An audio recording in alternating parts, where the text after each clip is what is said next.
राधे राधे, हरे कृष्णा। आप सभी का दिन शुभ और मंगलमय हो। इससे पहले के सभी मार्गशीर्ष के अध्याय सुनने के लिए आप सभी का दिल से धन्यवाद। आज आप सुनेंगे मार्गशीर्ष मास महात्म्य का चौथा अध्याय। तो आज के अध्याय का शुभारंभ करते हैं बजरंगबली हनुमान जी की कथा से। एक बार व्यास जी ने कहा कि नैमिषारण्य तीर्थ में 88,000 मुनि एकत्रित होकर पुराणों के ज्ञाता श्री सूत जी महाराज से पूछा, हे महामुनि, आपने हमें अनेक पुराणों की कथा सुनाई है। कृपया करके ऐसा व्रत और कथा सुनाइए जिससे संतान की प्राप्ति हो और मनुष्य के रोग शोक अग्नि सभी भय दूर हो। कलयुग में तो सबकी आयु छोटी है, रोग और चिंता रहती है। ऐसे में वे श्री हरि के चरणों में अपना ध्यान कैसे लगा पाएंगे। श्री सूत जी बोले, हे मुनियों, आपने लोक कल्याण के लिए उत्तम प्रश्न पूछा। एक बार धर्मराज युधिष्ठिर ने भगवान श्री कृष्ण से यही प्रश्न किया था। जो संवाद हुआ था वही मैं आपको बताता हूँ, ध्यान पूर्वक सुनो। एक समय पांडवों की सभा में श्री कृष्ण बैठे थे। तभी युधिष्ठिर महाराज ने पूछा, हे गोविंद, आपने मुझे अनेक कथाएं सुनाई। आज कृपया करके ऐसा व्रत बताइए जिससे मनुष्य के रोग चिंता का भय दूर हो और उसे पुत्र की प्राप्ति हो। बिना पुत्र के जीवन व्यर्थ है। पुत्र के बिना मनुष्य पितृ ऋण से छुटकारा नहीं पाता। तब भगवान श्री कृष्ण बोले, हे राजन, मैं एक प्राचीन इतिहास सुनाता हूँ, इसे ध्यान पूर्वक सुनो। कुंडलपुर नामक नगर में नंदा नामक एक ब्राह्मण रहते थे। भगवान की कृपा से उनके पास सब कुछ था, परंतु वह बहुत दुखी थे। उनके घर में कोई संतान नहीं थी। उनकी पुत्री सुनंदा पतिव्रता थी और भक्ति भाव से हनुमान जी की आराधना किया करती थी। मंगलवार को व्रत रखकर हनुमान जी को भोग लगाकर वह भोजन करती। एक बार मंगलवार को घर के काम की अधिकता के कारण सुनंदा हनुमान जी को भोग नहीं लगा पाई।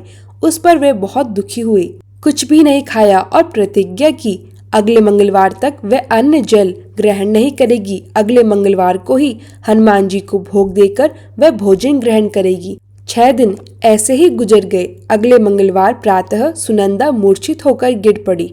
उनकी असीम भक्ति से प्रसन्न होकर बजरंगबली हनुमान जी प्रकट हुए और बोले, सुनंदा, मैं तेरी भक्ति से प्रसन्न हूँ, उठ और वर मांग। सुनंदा हर्षित होकर हनुमान जी के चरणों में गिर पड़ी और बोली, हे प्रभु, मेरी कोई संतान नहीं है, कृपया करके मुझे संतान दे दे। हनुमान जी बोले, तेरी इच्छा अवश्य पूर्ण होगी। तुझे एक कन्या होगी और उसकी अष्टांग रोज तुझे सोना देगा। ऐसा कहकर हनुमान जी लुप्त हो गए। सुनंदा बहुत प्रसन्न हुई और समाचार पति नंदा को सुना दिया। नंदा को सुनकर थोड़ी चिंता हुई, पर सोना मिलने की बात पर वह बहुत प्रसन्न हुए। हनुमान जी की कृपा से सुनंदा शीघ्र गर्भवती हुई। 10वें महीने में उन्हें एक सुंदरी कन्या हुई। 10वें दिन उनका नामकरण हुआ। पुरोहित ने उसका नाम रत्नावाली रखा, क्योंकि वह कन्या सोना दिया करती थी। वह कन्या पूर्व जन्म में बहुत पुण्य कर्मों की थी। उसका अष्टांग प्रतिदिन सोना देता था। नंदा ब्राह्मण उस सोने से शीघ्र धनवान हो गया। धन मिलने पर सुनंदा में अभिमान आ गया। समय बीता। रत्नावाली 10 वर्ष की हो चुकी थी। एक दिन सुनंदा बोली, मेरी पुत्री अब विवाह के योग्य है, कोई योग्य वर देखकर विवाह करा दीजिए। नंदा ने कहा, अभी तो रत्नावाली बहुत छोटी है। पर सुनंदा ने शास्त्र अनुसार बताया, कन्या 8 वर्ष में गौरी, 9 में रोहिणी, 10 वर्ष में कन्या और रजस्वला हो सकती है। शास्त्रों की बात रखी। नंदा ने भी फिर सहमति दी और अगले दिन दूत भेजकर योग्य वर ढूंढा। दूत ने पंपई नगर में एक सुंदर और गुणी ब्राह्मण बालक देखा। उसका नाम था सोमेश्वर। दूत ने सूचित किया और दोनों पक्षों ने विधि पूर्ण कर उपयुक्त मुहूर्त में विवाह करवा दिया। परंतु नंदा के मन में लोभ ने आग लगा दी। उसने सोचा कि रत्नावाली के जाने से उसे जो सोना मिलता था वह बंद हो जाएगा, अतः उसके एक क्रूर योजना बनाई। जब रत्नावाली अपने पति सोमेश्वर के साथ ससुराल से अपने घर आएगी तो रास्ते में छुपकर अपने दूत से सोमेश्वर का वध करवा देगा, ताकि रत्नावली अकेली लौटकर घर में रहे और सोना प्रतिदिन मिलता रहे। नंदा ने रात भर बेचैनी झेली और फिर अपने दूत को आदेश दिया। दूत ने आदेश अनुसार सोमेश्वर का मार्ग में वध कर दिया।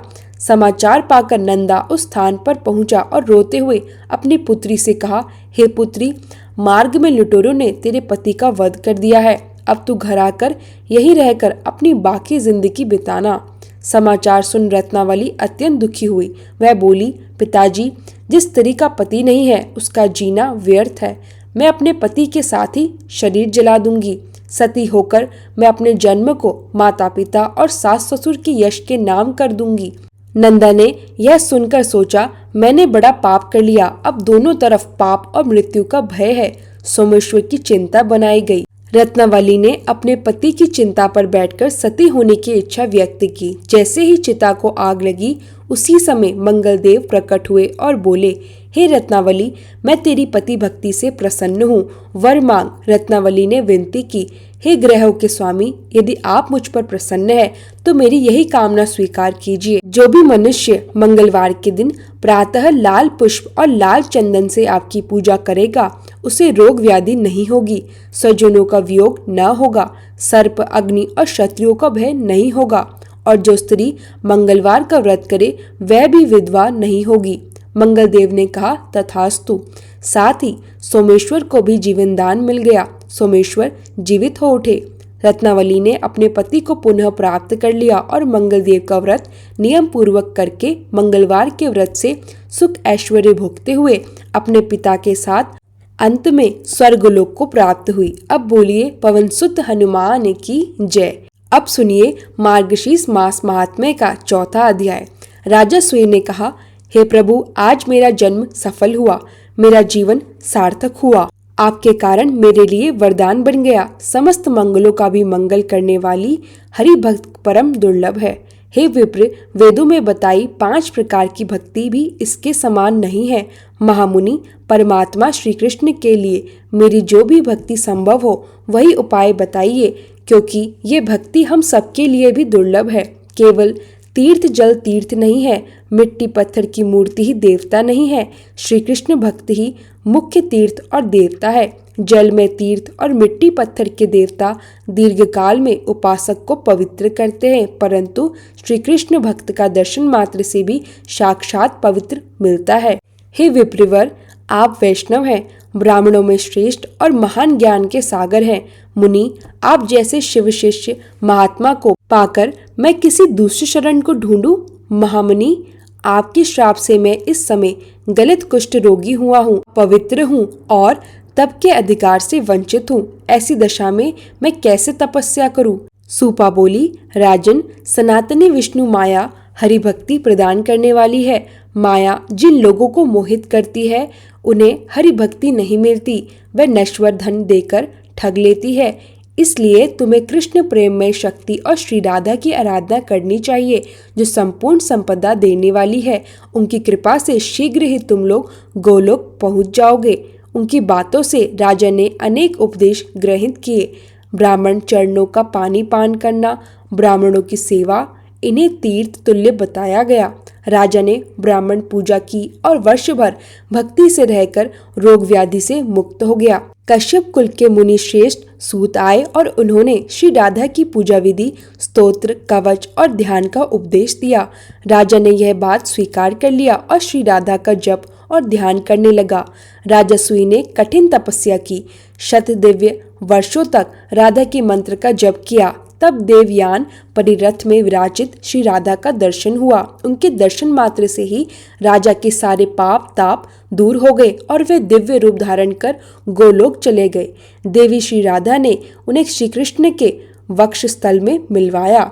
गोलोक का वर्णन किया गया। वह धाम गौओं, गोपियों और गोप समूहों से सेवित, रत्न द्रव्यमय भवनों से सुशोभित और अनेक बगीचों वाला है। वहाँ के वृक्ष पारिजात हैं। वह धाम पृथ्वी से परे दिव्य प्रकाशमान है। गोलोक का स्वरूप मनोहर और अद्भुत है।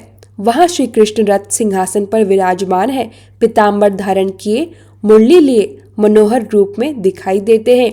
राजा सूय ने वहाँ श्री राधा के साथ राधा भक्ति का अनुभव किया और शस्त्र मंत्र ध्यान की सारी विद्या सीखी। महादेव ने देवी पार्वती से कहा, जो भक्त राधा की आराधना करता है वह शीघ्र ही गोलोक को प्राप्त करता है। राधा की पूजा से ही कृष्ण भक्ति सहजता से मिलती है। राधा जी भगवती, वैष्णवी और सनातनी नारायणी है, वे कृपामयी है। देवी पार्वती ने प्रश्न किया, हे भगवान, श्री कृष्ण के मंत्र होते हुए राजा ने राधा का मंत्र क्यों ग्रहण किया? मुनि सुता ने राजा को राधा रानी की पूजा का कौन सा विधान बताया? ध्यान, स्तोत्र, कवच, मंत्र सब बताइए। महादेव बोले, हे प्रिय, राजा ने यही प्रश्न पूछा था कि किसकी आराधना से शीघ्र गोलोक प्राप्त होगा। तब ब्राह्मण शिरोमणि ने कहा, श्री कृष्ण की सेवा से तो भक्ति अनेक जन्मों में प्राप्त होगी, पर राधा की भक्ति शीघ्र फल देती है। इसलिए राधा का मंत्र ओम राधाय स्वाहा उपदेश किया गया। साथ में प्राणायाम, भूत शुद्धि, मंत्र न्यास एवं सामवेद के अनुसार ध्यान, स्तोत्र, कवच ठहराए गए। महादेव ने राजा के ध्यान का विस्तृत वर्णन किया।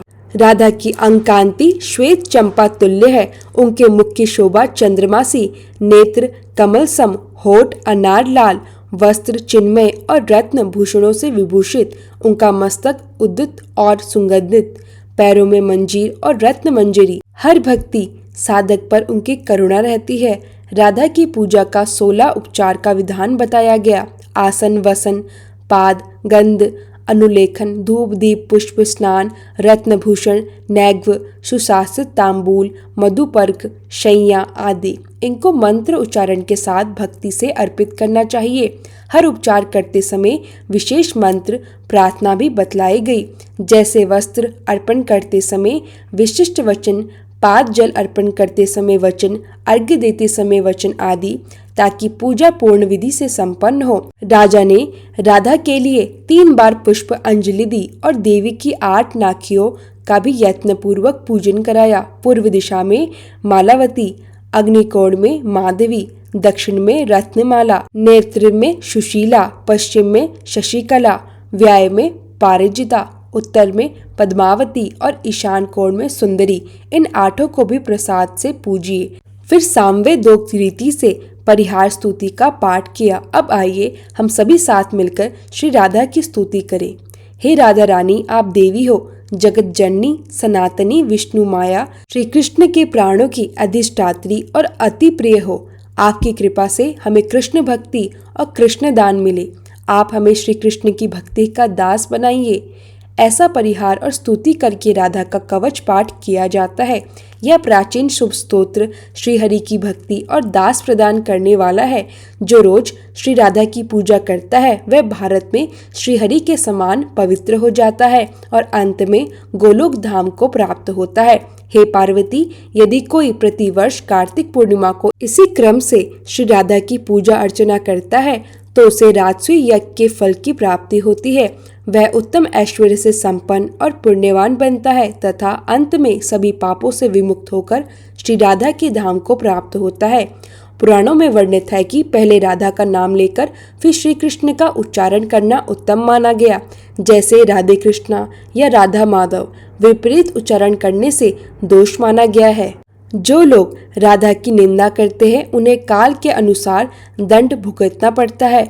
कुछ शास्त्र सूक्तों के अनुसार उनकी गति कठिन हो सकती है। महादेवी राधा की महिमा का गुणगान करते हुए कहा गया, राधा सती भगवती, वैष्णवी, सनातनी, नारायणी, महाप्राण शक्ति है। देवताओं ने भी राधा की आराधना कर उनके प्रभाव से अनेक दिव्य वस्तुएं और स्वर्ग सुख प्राप्त किए हैं। ब्रह्मा ने राधा का पूजन कर वेद माता सावित्री प्राप्त की। नारायण ने राधा की आराधना कर महालक्ष्मी आदि को प्राप्त किया। जो कोई राधा की स्तुति पूजा करता है वह धर्म, अर्थ, काम और मोक्ष इन सब लाभों को भी प्राप्त कर सकता है। राधा की साधना से प्रेम देव, कामदेव के सुख और रति का भी वरदान मिलता है। अब सुनिए श्री कृष्ण चालीसा। बंशी शोभित कर मधुर, नील जलद तन श्याम, अरुण अधुर जनु बिंब फल, नयन कमल अभिराम। पूर्ण इंद्र अरविंद मुख, पीतांबर सुबसाज, जय मनमोहन मदन छवि, कृष्ण चंद्र महाराज। जय यदुनंदन, जय जगवंदन, जय वसुदेव देव की नंदन, जय यशोदा सुत नंद दुलारे, जय प्रभु भक्तन के दृक्तारे, जय नट नागर नाग नथैया, कृष्ण कन्हैया धेनु चरैया। पुनि नख पर प्रभु गिरिवर धारो, आओ दीनन कष्ट निवारो। वंशी मधुर अधर धरि तेरी, होवे पूर्ण मनोरथ मेरो। आओ हरि पुनि माखन चाखो, आज लाज भारत की राखो। गोल कपोल चिंबुक अरुणाणे, मृदु मुस्कान मोहिनी डारे। रंजित राजीव नयन विशाला, मोर मुकुट व जंती माला। कुंडल श्रवण पीत पट आछे, कटी की कड़ी काचन काछे। नील जलज सुंदर तनु सोहे, छवि लखी सुर नर मुनि मन मोहे। मस्तक तिलक अलक घुंघराले, आओ कृष्ण बांसुरी वाले। करी पे पान पुत नहीं तार्यो, अका बका कागसुर मार्यो। मधुवन जलत अग्नि जब ज्वाला, भय शीतल लखती ही नंद लाला। सुरपति जब ब्रज चढ़ियो रिसाई, मसुर धार वारी वर्षाई। लगत लगत ब्रज चहन बहायो, गोवर्धन नख धारी बचायो। लखी यशोदा मन भ्रम अधिकाई, मुख मह 14 भुवन दिखाई। दुष्ट कंस अति उधम मचायो, कोटि कमल जब फूल मंगायो। नाथी कलेह तब तुम लीने, चरण चिन्ह दे निर्भन कीने। करी कोपिन संग रास विलासा, सबकी पूर्ण करी अभिलाषा। केतिक महा असुर संघरायो, कंसी केस पकड़ी दे मारियो। मात पिता की बंदी छुड़ाई, उग्रसेन कह राज दिलाई। मही से मृतक छो सुत लायो, मातु देव की शोक मिटायो। भौमासुर मुर दैत्य संहारी, लाए शतदस सहस कुमारी। देभिनी तिड़ चीर संहारा, जरासांधु राक्षस कह मारा। असुर बकासुर आदिक मार्यो, भक्तन के तब कष्ट निवार्यो। दीन सुदामा के दुख टार्यो, तंदुल 3 मुठ मुख डार्यो। प्रेम के साग विदुर घर मांगे, दुर्योधन के मेवा त्यागे। लखी प्रेम की महिमा भारी, ऐसे श्याम दीन हितकारी। भारत के पार्थ रथ हाके, लिए चक्र कर नहीं बल ताके। निज गीता के ज्ञान सुनाए, भक्तन हृदय सुधा वर्षाए। मीरा थी ऐसी मतवाली, विष पी गई बजाकर ताली। राणा भेजा सांप पिटारी, शालिग्राम बने बनवारी। निज माया तुम विधवे दिखायो, उड़ते संचत शकल मिटायो। तब शित निंदा हरि तत्काला, जीवन मुक्त भयो शिशुपाला। जब ही द्रौपदी टेरे लगाई, दीनानाथ लाज जब जाई। तुरत ही वचन बने नंदलाला, बड़े चीर भय अरु मुँह काला। असनाथ के नाथ नथैया, डूबत भवर बचावत नैया। सुंदर दास आस उरधारी, दया दृष्टि की जे बनवारी। नाथ सकल मम कुमति निवारो, समूह बेगी अपराध हमारो। खोलो पट अब दर्शन दीजे, बोलो कृष्ण कन्हैया कीजे। यह चालीसा कृष्ण का पाठ करे उरधारी, अष्ट सिद्धि नवनिधि फल लह पदारथ चारी। तो प्रेम से बोलिए कृष्ण कन्हैया लाल की जय।